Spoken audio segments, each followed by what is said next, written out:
قانونی سطح پر تمام انسان برابر ہو، یہ پہلا تقاضا ہے نظام مصطفیٰ کا۔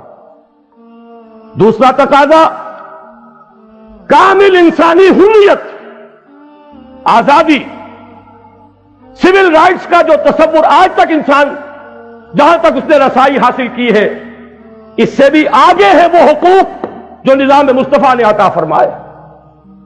نظام مصطفیٰ میں کہیں کوئی سیفٹی لاس کی گنجائش نہیں تھی، کسی کو محض شک پر گرفتار نہیں کیا جا سکتا تھا، کسی کے لیے وہ جو پریونٹیو ڈیٹینشن ہے اس کا کوئی امکان نہیں تھا، اور یہاں پر ہر ایک کو آزادی تھی، عام آدمی تنقید کر سکتا تھا بڑے سے بڑے سربراہ مملکت کی۔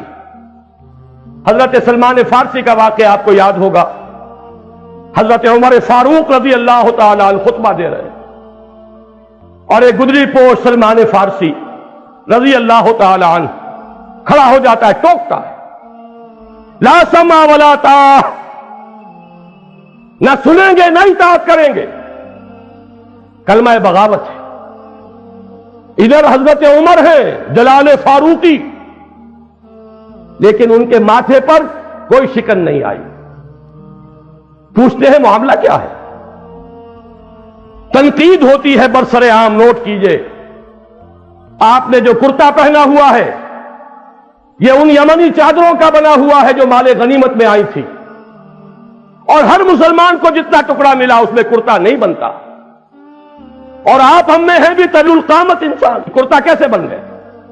وضاحت کیجئے۔ حضرت عمر نے یہ نہیں فرمایا میرا ذاتی معاملہ ہے، فرمایا تو اپنے بیٹے سے عبداللہ ابن عمر سے فرمایا، بیٹے تم کھڑے ہو کر وضاحت کرو۔ انہوں نے وضاحت کی، نہ میرا کرتا بن رہا تھا نہ ابا جان کا، میں نے اپنے حصے کا ٹکڑا بھی دے دیا کپڑے کا ابا جان کو، اس سے کرتا بنا ہے۔ اب وہاں کی جمہوریت میں opposition for the sake of opposition نہیں تھی، تنقید تھی شدید ترین، لیکن جب وضاحت سامنے آ گئی فوراً فرماتے ہیں حضرت سلمان فارسی رضی اللہ تعالی عنہ، الآن نسمع و نطیع، ہاں فرمائیے اب ہم سنیں گے اور اطاعت کریں گے۔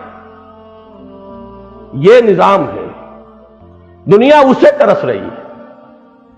ذرا یاد کیجئے، آیا تھا ایران کا سفیر مدینہ منورہ میں، پوچھتا ہے لوگوں سے این ملککم، تمہارا بادشاہ کہاں ہے؟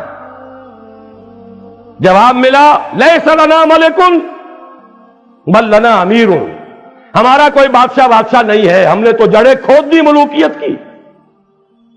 حضور نے فرمایا تھا ہلک کسریٰ ولا کسریٰ بعدہ، کسریٰ ختم ہو گیا، کوئی کسریٰ نہیں ہوگا۔ لیکن یہ کہ تاریخ میں امت مسلمہ نے پھر دوبارہ کسریٰ بنا لیے، پھر ملوکیت کے ایوان سج گئے۔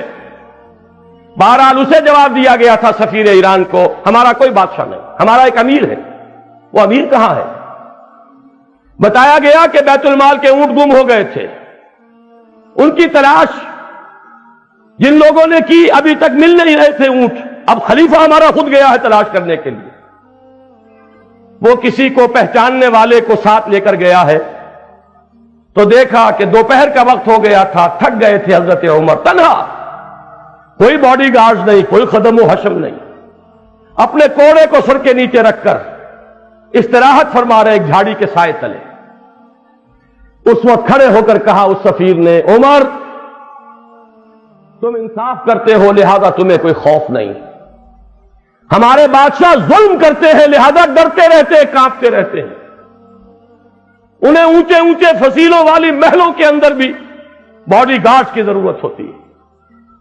دنیا اس نظام کے لیے ترس رہی ہے، وہ نظام ہے کہ جو لانا ہے۔ حضرت عمری کی ایک مثال اور آپ کو سنا دوں،